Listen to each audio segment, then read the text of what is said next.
Are you ready for a change? I am talking to you. Then get ready to explore the quantum possibilities. It's time to transform that outdated paradigm into something universal and new.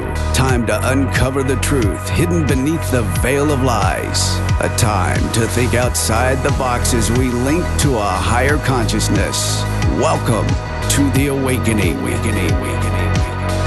And now the hosts of Broadcast Team Alpha, Nori Love and Augie Nost. Well, hello, sedition siders, or was it? Okay, can you guys just indulge me for a minute? I am so happy to be here. We are so happy to be here. We have a very cool guest that I think you're really going to enjoy. But as one of my brilliant friends asked today, she said, does everybody have their light worker support person on speed dial? I mean, is everybody ready for what's really happening? So what is the one thing that Capitol Police do? They guard the Capitol. And when we're watching everything that was happening, well, let me go back first. So these people come in and we're watching it, and they're not your average Americans who are sitting with the remote control, right? They've got ropes, they're rappelling. There's one guy hanging off a ledge with one hand. I mean, these people are not your average Americans. And then everybody's in such a hurry to leave that everybody leaves their laptop. And I mean, Nancy, you left your laptop? Really? Anyway. Don't we all wish that we were perfectly psychic tonight? Or at least, right? Or maybe even better to be able to do remote viewing. And that's something that we're going to really indulge our guest about. So Augie, let's talk about Tom. Not behind his back. Not behind his back, though. Yeah, we have Tom Dongo with us. And I think most people probably know his name already, but I want to say a few things anyway. Tom is recognized as one of America's leading experts on the paranormal, on UFOs, the extraterrestrial presence, and ETs anywhere, and also remote viewing, which really is his specialty.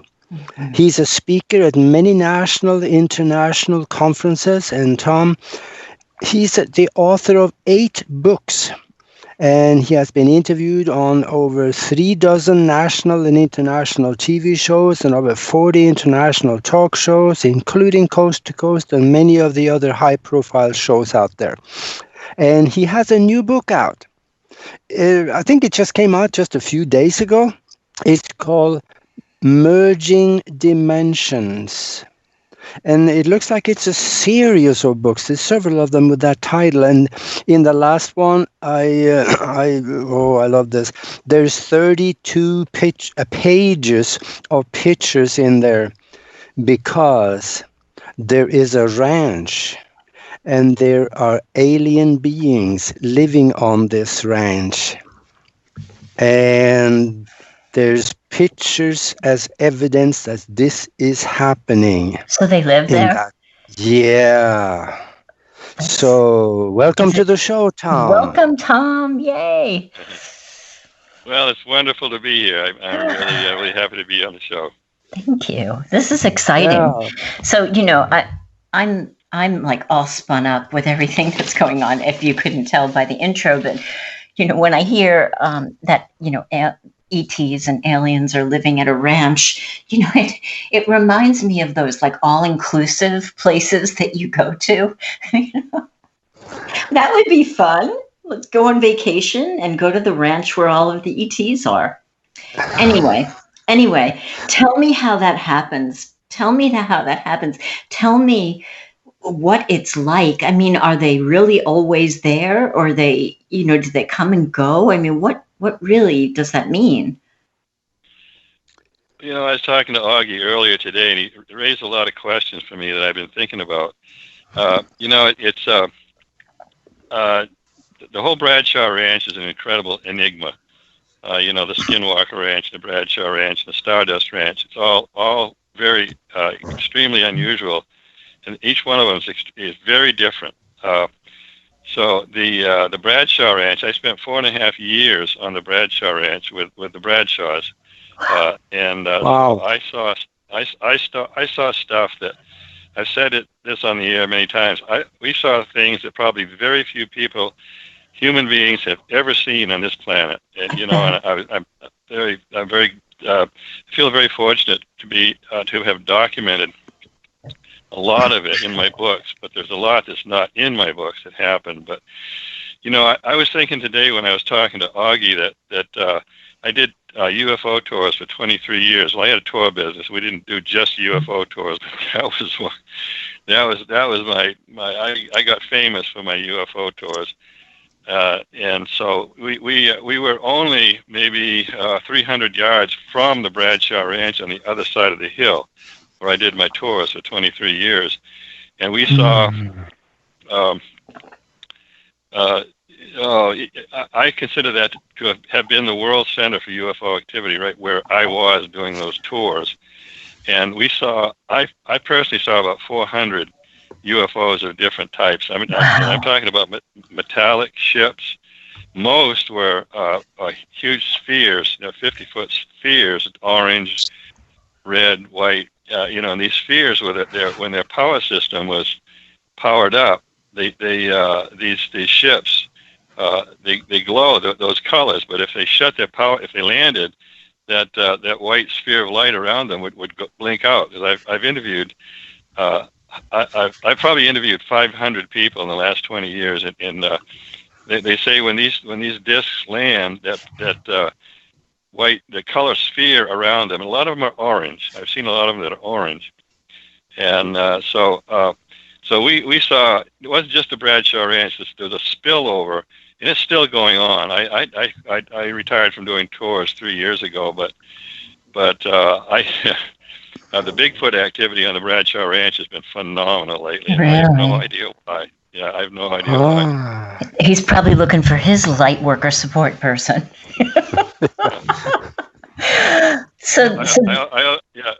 I always have my light workers on call. That's right. That's right. So the ranch, just catch me up to speed. The ranch is near Sedona. Is that correct? Yeah, it's 8 air miles from Sedona. Okay. And how did it start? How did this start there? Well, I got some notoriety as a UFO researcher, so I had heard about activity on the Bradshaw Ranch, but I'd never been out there because it's very isolated. There's nothing around it, nothing near it. Makes sense, right? Yeah, and it sits down in a gully, an arroyo, so it's really not it's not very visible. So I was hearing all these stories and rumors. I mean, one person will say something, and by the time it gets to the fifth person, it's a monster. But I was hearing all these rumors, and I got a letter from Linda Bradshaw one day. And she said, Tom, we've heard of you as a very competent researcher, and would you please come out to the ranch to see some of this stuff that's happening out here? We can't deal with it. So I was thrilled. I said, you bet. Yeah. I called Linda, and and I was on my way out there the next day, and I spent 4.5 years there, 3 or 4 nights a week with Linda and Bob. And what happened was Linda Bradshaw and Linda Crystal in New York were the first ones to seriously be involved with orbs. And what it was that she was taking photographs of was orbs, 35 millimeter film camera, because digitals weren't really in use then. So I still have them, the originals that she took at night. Around the ranch, and they're all orbs. And at the same time, Linda Crystal in Pine Bush, New York, was getting photographs of orbs. And from Linda Crystal, Linda Bradshaw, orb photography spread around the world in just a few months.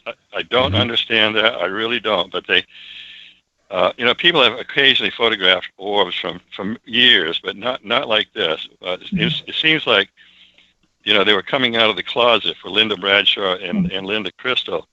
Oh. And so anyway, at any rate, that started for me, and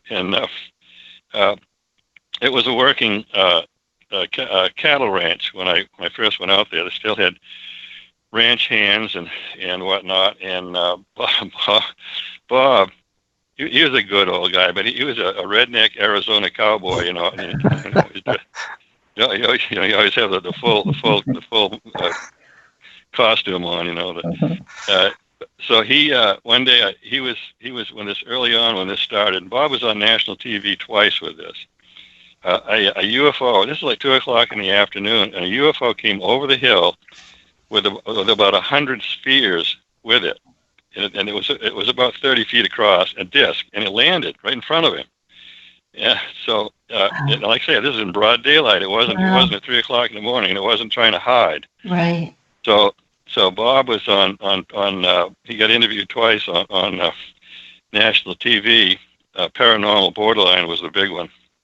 Yeah. So Bob, if Bob wouldn't have anything to do with it, Linda, we'd have something absolutely unbelievably incredible going on outside that Linda and I were looking at, and Linda would go in and try to get Bob to come out. He wouldn't. He never once would come out. He'd stay in the house and watch. He'd stay in the house and watch TV. He would not come out. He'd seen enough when that disc landed. But he was not a disbeliever. But the ranch hands were. They thought we were nuts. They thought we were real weirdos. Didn't the ranch hands see too? No, that's a good question. If people don't look, they don't see. Yeah, that's true. Yeah, that's it. People, just to interject this about when I had a partner in the tour business, we saw 3 UFOs flying right over Sedona at just about treetop level, and they were in a formation, a kind of a pyramid formation. So I banged on the door and had Jim come out with his he had a very good Sony camera that would film at night, and he died about a year ago, but he got film of these 3, and they flew right over Sedona. Wow. Clearly. I mean, I'm talking maybe 300 feet above treetop level. So these three, they were orbs. They were white, 50-foot white orbs, but they had discs inside of them. So we got film footage of these, and a single engine aircraft had just taken off from the Sedona airport, which was right there, and it had to take a dive to keep from hitting the lead UFO. We've got it on film. Well, he has it on film of this single engine aircraft diving, so it didn't hit the lead UFO. And we weren't very far away, a few hundred yards, maybe a quarter of a mile. Wow. So I was writing a story for Four Corners magazine the next day, which did go to Colorado, Utah, Arizona, and New Mexico. And I wrote at the end of the story I was writing that did anybody see UFOs fly over Sedona on such and such a night at such and such a time? And I actually put my phone number in this magazine that went, to tens of thousands of people, and not one person called me. So nobody saw them, because people don't look up unless something super incredible. They have to look up. They don't see it. So I got not one phone call, and this has happened before with me. The question, though, out on the ranch there, is that a recent phenomena, maybe in the last few decades, or does it go back into the era of maybe the Native Americans also, so that it's been a long time presence out there? Well, I've studied almost all the petroglyphs around here, and some of them do show creatures that are obviously not human. Probably the natives. It was common. let me get off that. Keep me on track because my mind wanders. So you gotta keep an eye on. You gotta keep an eye on me. We'll probably go with you. Yeah. Okay. Yeah. But I worked with I've worked with the Zunis, the Navajos, the Apaches, especially the Apaches. I'm in really in the Hopis. I'm in good with these people because they trust me, and that's not easy. It takes a while for a white guy to be trusted by the Indians. Yeah. So and somebody said, "Oh, don't call them Indians, call them Native Americans." I have to laugh. I say, I have never heard an Indian call another Indian a Native American, not once. Anyway, so what goes on? I try to get NBC. I had a big project going with NBC, and they dropped it like a red hot rock. We were going to do filming on the Indian reservations, and suddenly somebody got to them, and you could tell they'd been threatened because they dropped it so fast. They were enthusiastic, and then they dropped it so fast. But the things that happen commonly, and I'm talking about even today on the Indian reservations, especially the Yakima in Washington. Well, for instance, the Navajos I was working with, the Indian kids, they just take off. When they're little kids, they just take off and they're gone all day. They're out, they know how to get back, and they know about rattlesnakes and all that stuff. So it was not uncommon for them at all to run into extraterrestrials. And they were usually, the extraterrestrials were usually, and none of them were human, none. There are at least 15 human races of extraterrestrials that I know of. But these kids, they wouldn't bother. They just stay away from each other. The ETs were doing something. They were digging up plants, and cutting sprigs off and picking up grass, and the kids would watch them. And I interviewed I spent quite a bit of time with the Navajos. It's nothing to them. A UFO lands, no big deal. They don't freak out. They're just there. There was, and this particular story that I know of was in Dilcon.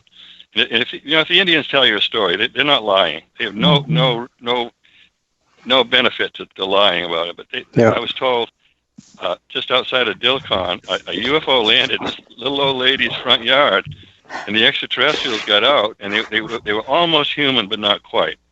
So she went out and talked to him for a while, and then just went out and did her tended to the chickens or whatever, and while the extraterrestrials wander around, and that sort of thing happens all the time on the Indian reservations, but we don't communicate with them enough to get this information. I could tell you stories for an hour. Oh, I bet. And there's something you said that really intrigues me. You said the ETs were almost human. They almost looked human, or they really were? They were not human. There was one, I call it the Ichabod Crane type. It would not show its face. They were tall, skinny, and they wore hooded, like a hood. And they would not let anybody see their face. I've run into this many times, but they could speak. They could speak clear English. Wow. But the other ones, but none of them were human. They were little black guys about 3.5 feet tall, all black, shiny black skin. And unfortunately, well, I don't know if we'd have time to get into this tonight, but I'll brush on it a little bit. They tried to get the Navajo police involved in this stuff, and they wouldn't have anything to do with it. And I had a lawyer friend of mine, Peter Gersten, the famous UFO lawyer. He got involved in it, and he went to court where they store the records, and there was no records of the Navajo police going to the scene because they saw what was happening. Because the Navajos were getting abducted. I know a couple of pretty scary stories. They didn't get hurt, but they were getting abducted, especially by the little shiny black guys. So anyway, no, none of them were human. The ones, and I forgot the girl's name. She was one of the prettiest women I've ever seen in my life. Just drop dead beautiful. And she was a Navajo. Anyway, when she was a kid, she was out in the desert one day, and she ran into these extraterrestrials. They said they had gray skin. They were about human size, but they had huge black eyes. Mm-hmm. And so she went over to talk to them, I guess, and they weren't too happy about that. There were I think 10 or 12, and they were just digging up plants and taking soil samples and whatnot. And she said the last thing she remembers, one of them was carrying a cane-like device, brought it up, and then she passed out. So just about when she was going to finish the rest of her story, she had 2 kids, and the kids grabbed the cloth on the table and pulled all the dishes off onto the floor. So that was the end of my interview with her. Wow. So I don't know what happened. She was going to tell me what happened to her, but isn't it funny how that got short-circuited? Yeah. Yeah. Wow. Interesting. So so it's been an interesting. I'm pushing 76. I'm going to be 76 in a couple of weeks. But Happy I birthday. wouldn't have traded. Yeah, I wouldn't have traded any of this for anything. The things I've seen and the things I've been involved in, and it's all true. None of this is BS. None of it. Right. And I just happen to be in. I've seen things and so much. And people are constantly telling me, "You've had an incredible life." Well, I got out and did this. I got out and did the things I wanted to do. I mean, that was, I wasn't going to get to be 76 years old and think, "Geez, I didn't do all the things I wanted to do in life." Right.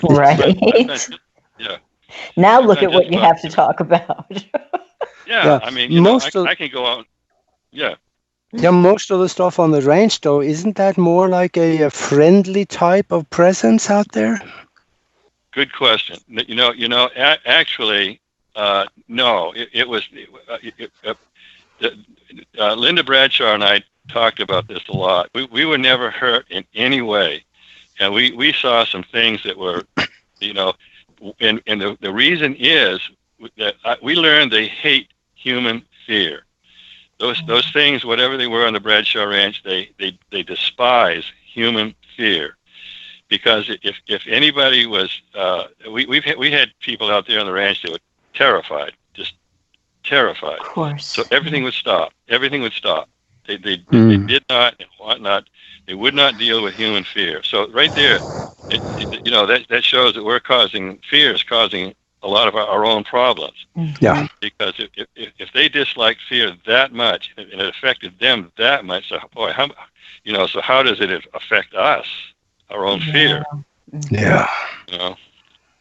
No, that makes sense. That there's so many places we could go with that, and how our fear, adrenalinizes us, and we won't go there. We have about a minute to the break.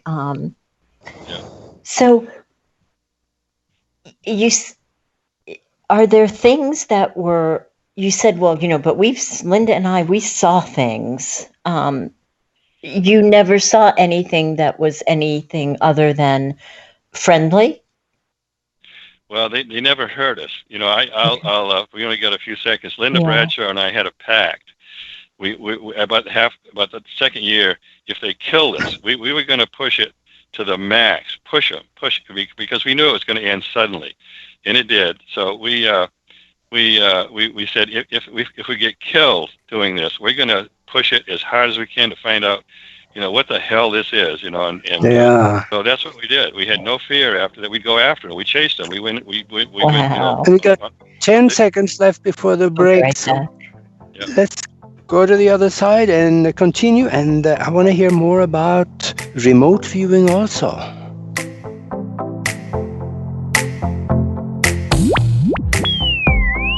This is the Broadcast Team Alpha Show, hosted by Nori Love and Augie Nost. The one show that takes your doubts of the unknown and spins them into reality.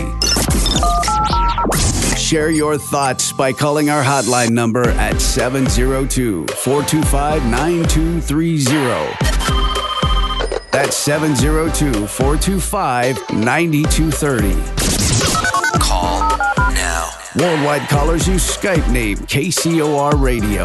More cutting-edge conversation and exploration of the quantum universe after this.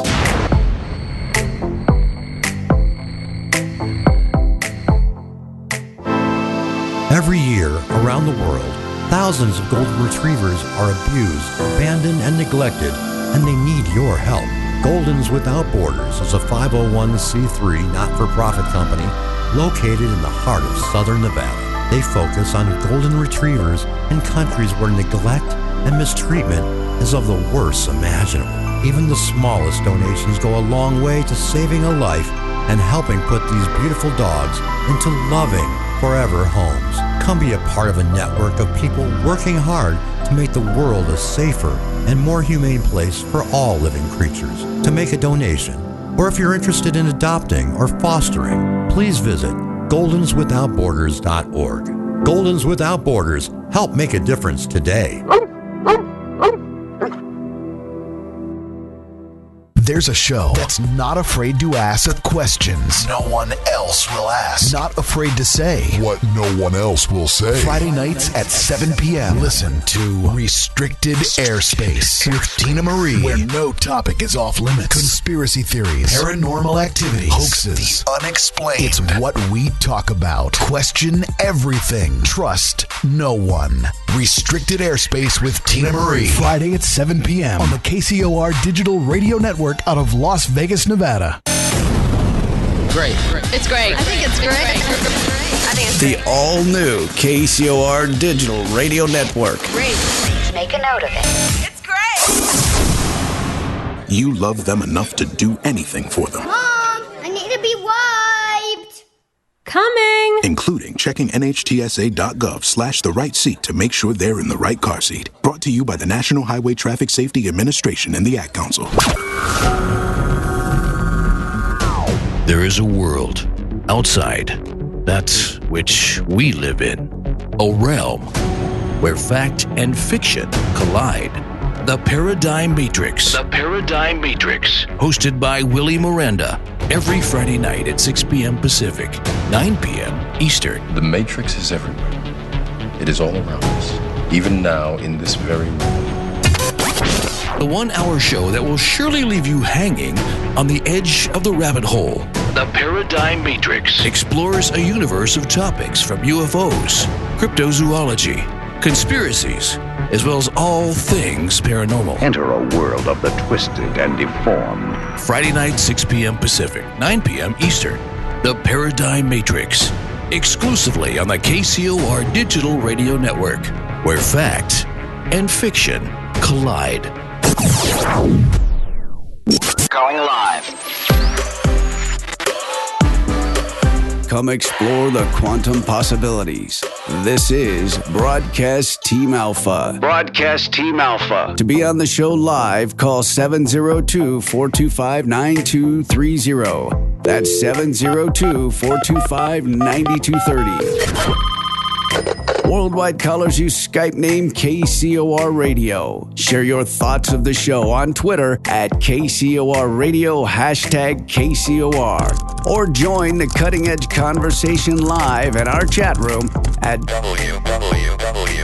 KCORradio.com. Now back to Broadcast Team Alpha with your free thinking hosts, Nori Love and Augie Nast.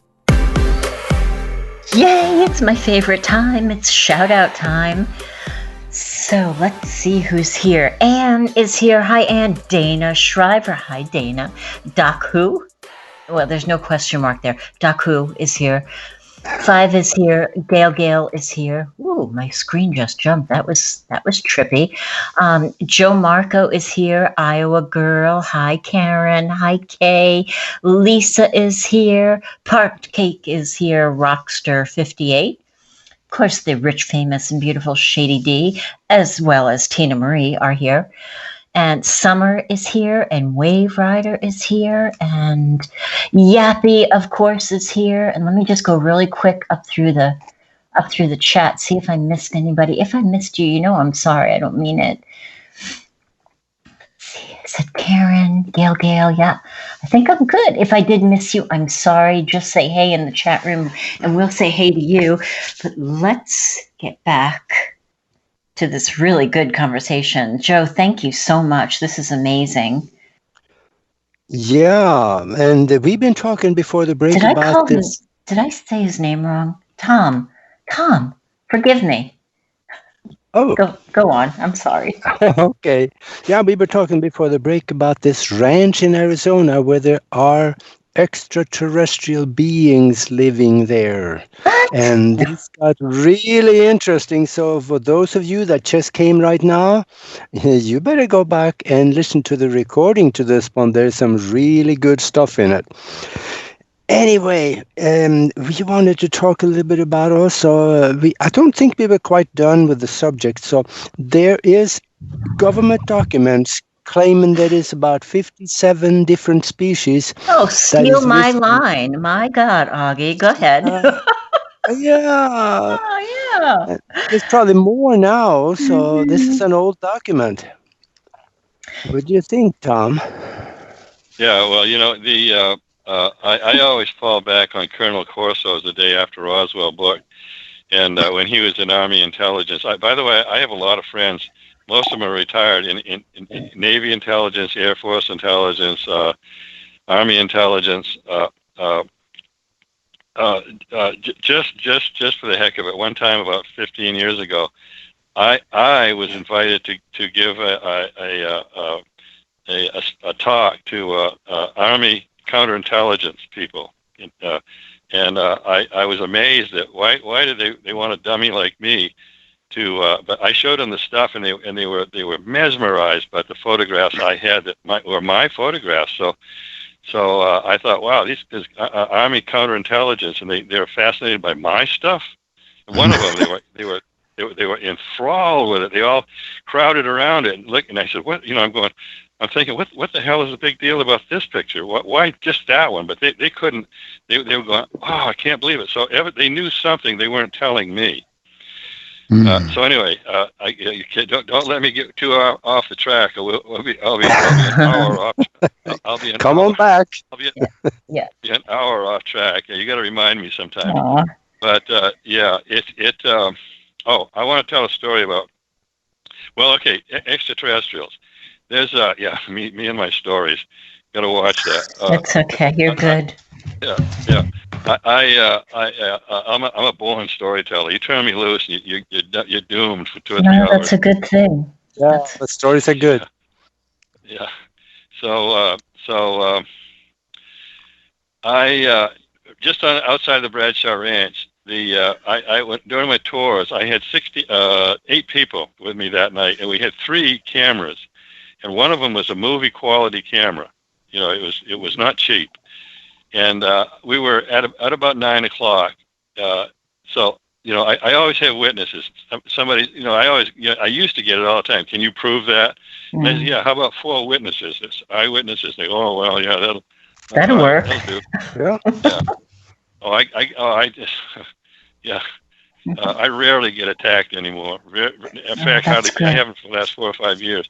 But at any rate, so we were out there in the dark, and I happened to notice this blue light. Some funny activity in about a quarter of a mile away. So we all had powerful binoculars, and we started watching this.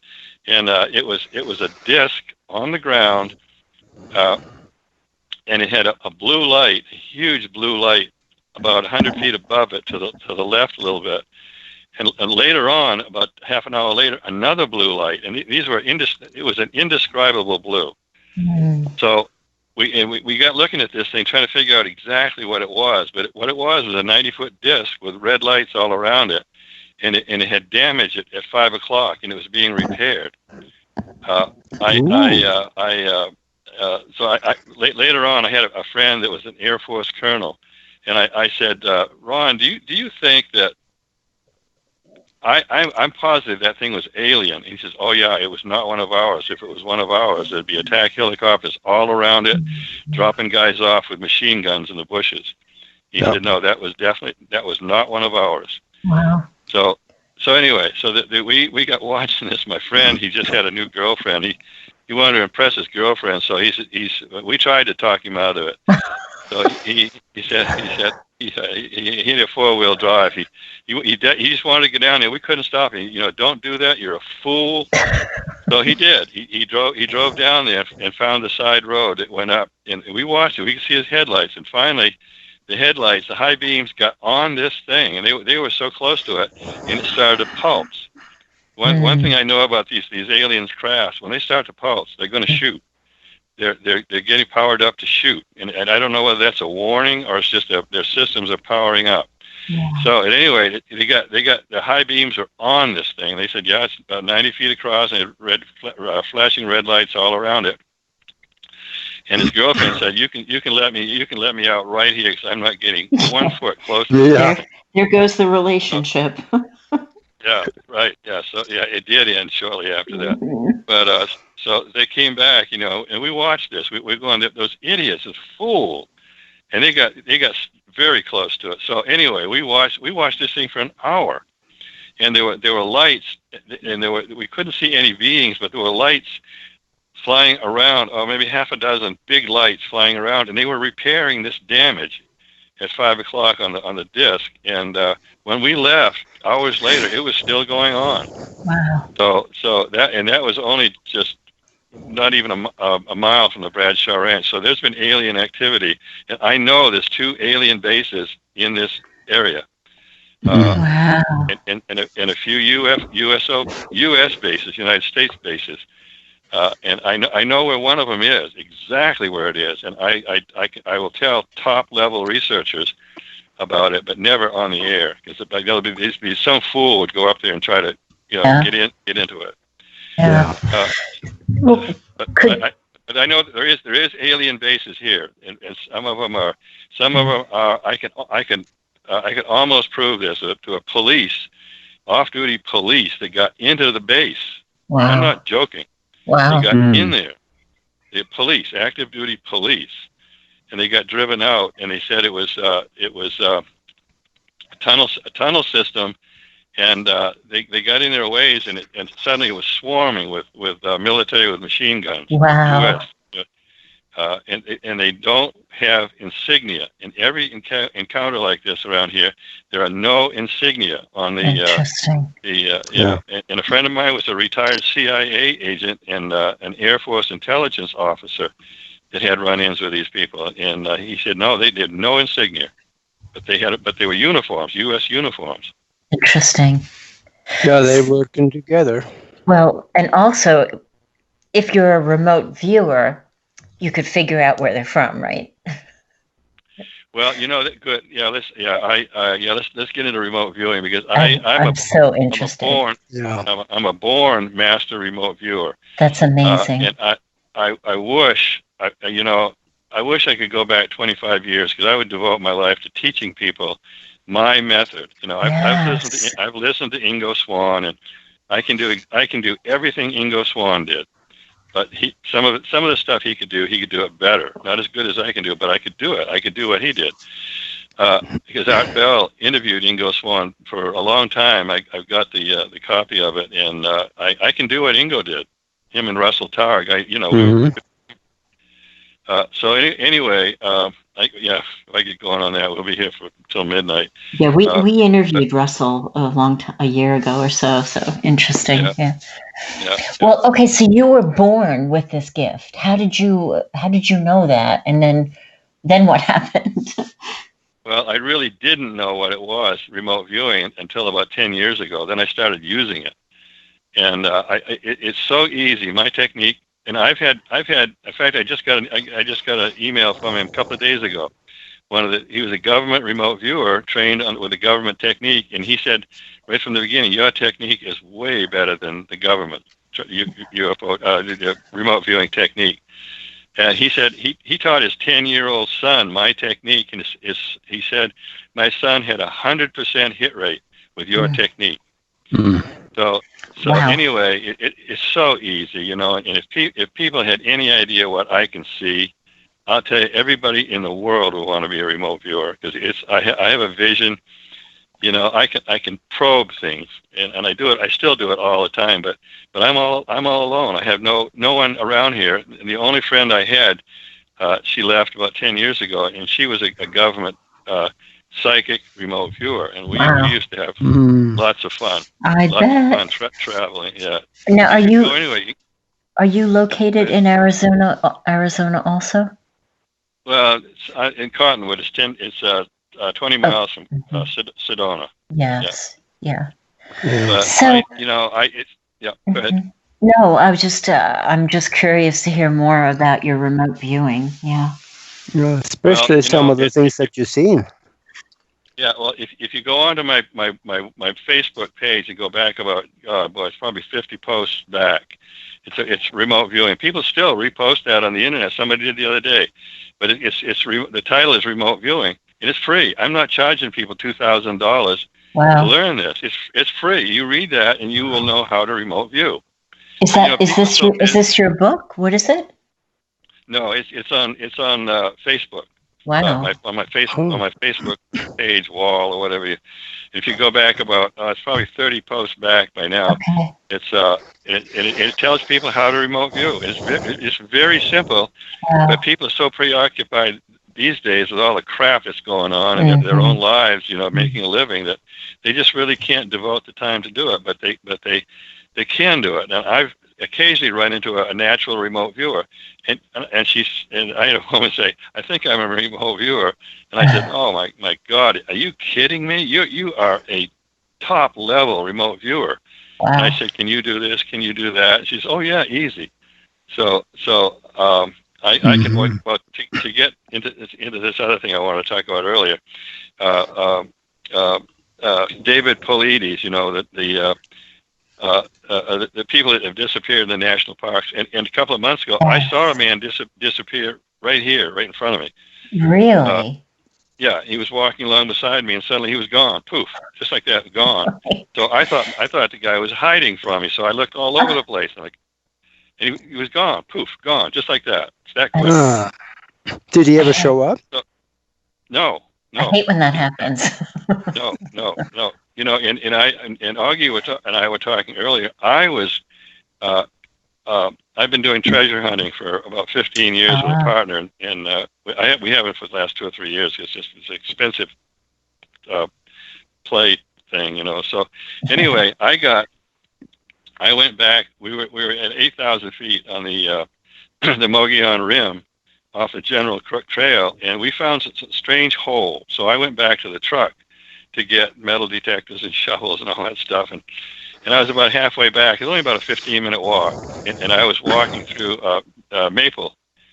deep maple leaves, eastern maples, and I had to keep looking down so I didn't trip over anything. So I looked down, I brought my head back up, and I've thought this through many times, and there was a ping.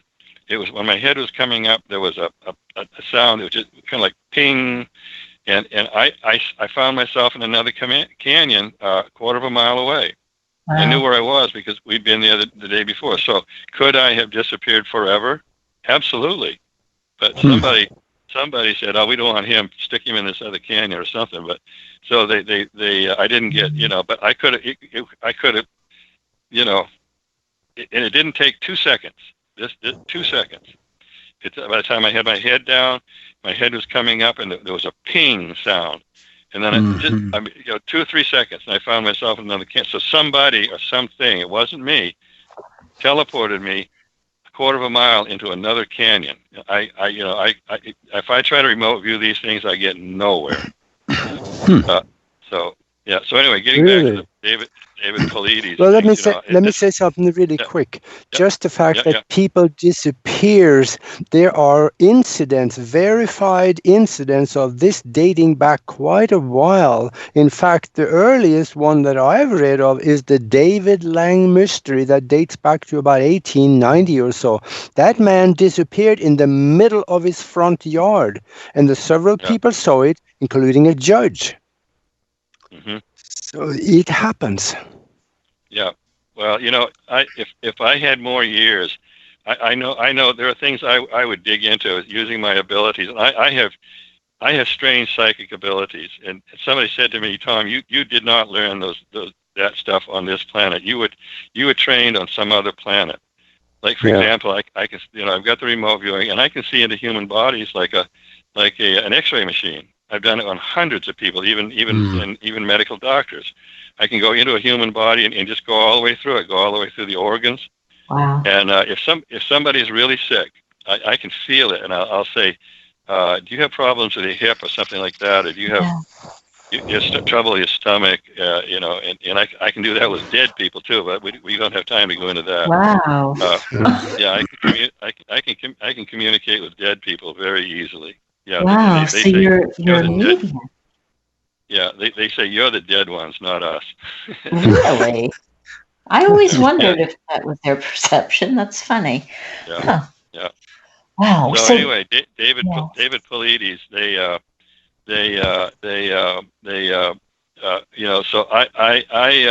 he talked about one case, and the kids walking in front of the parents, poof, they're gone in these national parks.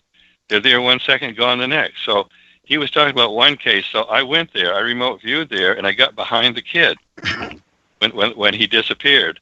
And so I followed, I guess, the energy trail where the kid went, and the further I went, the more terrified I got. So something was warning me, you can't go there. And I tried it in Yosemite, a couple of things that happened there that to my friends, and I can't. And I've heard this story. Every remote viewer that tries that doesn't get anywhere. Even the best remote viewers can't get anywhere with this, because David Paulides talked about it. So I don't know what it is, but I would sure as hell like to find out. I really would. I'd like to. Yeah. There's a lot of things we don't know that we need to know if you've got an open mind. But a lot of people don't have open minds. Oh, that's scary. Exactly. I don't want to hear it. Yeah. Yeah. That's. Yeah. So if somebody says to me, yeah, go ahead, Augie. Oh, no, that an open mind is what we need. But I want to ask you something. And have you remote viewed anything on the moon? Oh yes. I can go out into space. Oh boy. What is up there? I've got a long story, but we don't have time tonight about Joe McMoneagle. Oh yes, aliens are on the moon. They're in the moon. There's no doubt. I mean, there's I haven't had. It's like Mars. We're on Mars. This thing about we're gonna take a trip to Mars in 10 years. We're on Mars now. The U.S. has bases on Mars, and I have been told that by people high up in military intelligence. Oh yeah, I've been there. Mars. Yeah. So, okay, so. Well, we interviewed Randy Kramer, who allegedly, did 20 and back on Mars. So yeah, you're not saying anything, bizarre to us. Yeah.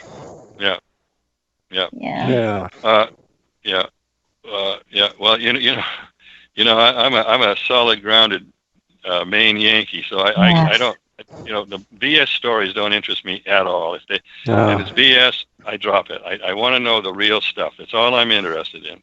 Yeah. But if you look at the moon, and we can see that it's so big and so close to Earth and going so fast, it cannot be solid. Do you also see a big cavern inside of it? Yeah, it's a machine. It's not a planet. It was put there. But some of it, some of these aliens, they don't like it when they're being remote viewed. And you can tell they're highly irritated that you're remote viewing them. So in those cases, I have to back off. Yeah. I have to be very careful. I mean, and they'll start to threaten you. And if they start to threaten you, I like this story with Joe McMoneagle. I've told it many times on here, but if they start to threaten you, you damn well better get the hell out of there as fast as you can, because they're not fooling around. How do they threaten you? I mean, they speak words to threaten you. No. It's energy. That's a good question. Mm-hmm. No, you can feel they'll beam an energy towards you, and you have beyond a shadow of a doubt they mean business. By the way they beam that energy to you, that you can feel and read. Wow. Well, if they can beam that kind of energy, I can only imagine if they beamed what their version of love might be, like how profound that could be. Yeah. I don't think, I've never been asked that question before, but I don't think that many of them are, they study our emotions all the time. Yes. Love's got to be one of them. I think they're all in the middle of the road. Love would probably be too far. I mean, I'm sure they all understand love perfectly. Right. But some of the things like hate or love or extreme emotions is too far out for them. They're not. They've gone beyond it. Interesting. So, so yeah. That's interesting. They probably have like a book knowledge of it from studying us. Yeah. Well, I know some of them that are millions. I know some of them that are millions of years ahead of us. Think we're ants. We're just ants to them. Oh boy, yeah. We only have 3 minutes left of the show here, also. But talk a little bit about your book, especially the last one. I'm really. Yeah, everybody go out and buy a copy of Merging Dimensions. You can go to my website, tomdongo.com, and get 30% off. And you have to pay shipping. But Amazon's got all of these, but it's Merging Dimensions. It's a revised copy of the original Merging Dimensions, and it's really selling well. I'm very happy with it. It's keeping my publisher happy, and Amazon's real happy about it too. So Merging Dimensions. It's all about the Bradshaw Ranch. And there's 32 pages of awesome color amazing. Photos. Yeah, the pictures. I'm really looking forward to see the pictures. If people want to get in touch with you, Tom, how can they reach you? Well, go to my I tell people that don't contact me. No, yeah, right. I was 1,700 emails behind. Wow. I managed to cut that down. Yeah. I've managed to, with a lot of work, I've managed to cut that down to 1,300, but I'll never catch up. Yeah, I could spend 6 hours a day on my emails on the internet, but I can't. Yeah. I can't do that. And it's just me. I don't have a wife. I don't have a secretary. So I got to draw the line somewhere. Yeah. What is your email? I mean, your web address then? TomDongo@yahoo.com. Okay. Okay. Yeah. All right. And of course, go to Amazon and you'll find the books. And I'm really looking for. I'm gonna get that last one because it has the pictures, and that I really want to see. Yeah, those pictures are all real. None of them are photoshopped or tampered with. They're all actual, real photographs. Yeah, that's amazing. I can't wait. I'm going to go buy my copy soon, and we have about a minute until the show closes. Actually, 30 seconds. So, Tom, if you could say something to everybody in the world and they would be listening, what would you say? Yeah, awareness. Be aware. That's good stuff. That's the critical thing right now. Be aware. Be aware of everything, the good, the bad. So awareness is the key to success. Thank you so much, Tom. Thank you. Thanks, everybody. See you next week. You've been listening to Broadcast Team Alpha. Broadcast Team Alpha. Hosted by Nori Love and Augie Nost.